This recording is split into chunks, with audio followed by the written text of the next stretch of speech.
အားလုံးပဲမင်္ဂလာပါတမုကနန်20ပြန်လာပြန်ပြီခင်ဗျာဘုဒ္ဓဟူနေ့မနက်မှထွက်တဲ့3ည3တမုကနန်လေးနဲ့ချပြီးပေါင်းပါခင်ဗျာ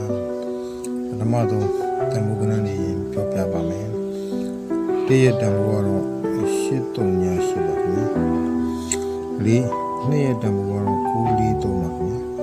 3ရက်တမုက954ပါ4ရက်တန်ဖိုးက628ပါ5ရက်တန်ဖိုးက651ပါ6ရက်တန်ဖိုးက989 9ရက်တန်ဖိုးက399 10ရက်တန်ဖိုးက156နဲ့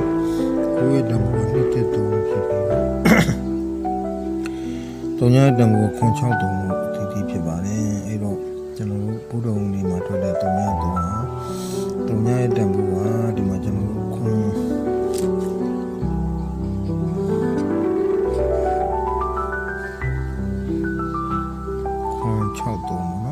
63ဖြစ်တဲ့အတွက်ကျွန်တော်တို့ကဒီမှာ3ရက်တန်ဖိုးက963 3ရက်တန်ဖိုးက954ဖြစ်ပါတယ်။ဟော963ကို954နဲ့ပေါင်းလိုက်တဲ့အခါမှာ6တိခွန်ဆိုတာရပါတယ်။ခုနှစ်က break ဖြစ်ပြီးတော့6တိကထိုးရမယ့်ကနေ့ဖြစ်ပါတယ်။ကျွန်တော်ညနေမှာ6တိလို့ထုတ်ပါတယ်။6ရက်တန်ဖိုးကကျွန်တော်9ခွန်ဖြစ်ပြီးတော့1ရက်တန်ဖိုးက83ဖြစ်ပါတယ်။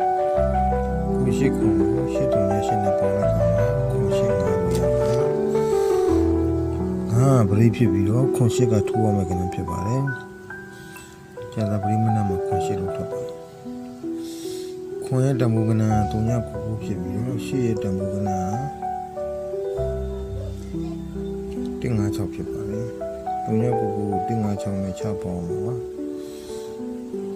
145လို့ရပါတယ်။9 break ဖြစ်ပြီးတော့1လေးကထိုးရမှာဖြစ်ပါတယ်။ထွက်တော့4တက်ဆိုပြီးတော့ထွက်သွားပါတယ်ခင်ဗျာ။အဲတော့ညနေမှာ41ထွက်ပါတယ်။4ရက်တမှုကနာ628ဖြစ်ပြီးတော့1ရက်တမှုကနာ83ဖြစ်ပါတယ်။68ကို83နဲ့ပေါင်းတဲ့အခါမှာ426ရပါတယ်6ကတော့ကျွန်တော်တို့ break ဖြစ်ပြီးတော့42ကိုထိုးရမှာပါတောက်ကြနေမနက်မှာ42လို့ကြာပါတယ်ကဲအခုပြင်မှာကျွန်တော်တို့က4ရက်တန်ဖိုးကနဲ့68ကို2ရက်တန်ဖိုးကနဲ့943နဲ့ပေါင်းရမှာပါ4ရက်တန်ဖိုးကနဲ့68ကို2ရက်တန်ဖိုးကနဲ့943နဲ့ပေါင်းရမှာ56တိရပါတယ်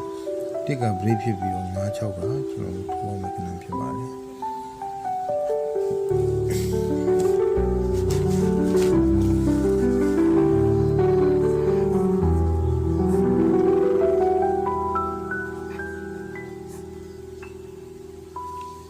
အားလုံးပဲပေါ့ကြပါစေလို့ဆုတောင်းပေးပါတယ်အခုလိုတွေ့နေကြတဲ့လူကိုကြိုက်တယ်ဆိုရင် line subscribe လေးလုပ်ပြီးဝင်ပေးပါလေသူများမြင်အောင် share ပေးကြပါဘာခက်ကြီးဝင်မှပေးကြမလို့ပေါ့တွေ့ရှိတဲ့လေးကိုတင်ပြပေးတော့မှာဖြစ်ပါတယ်အားလုံးကိုကျေးဇူးတင်ပါတယ်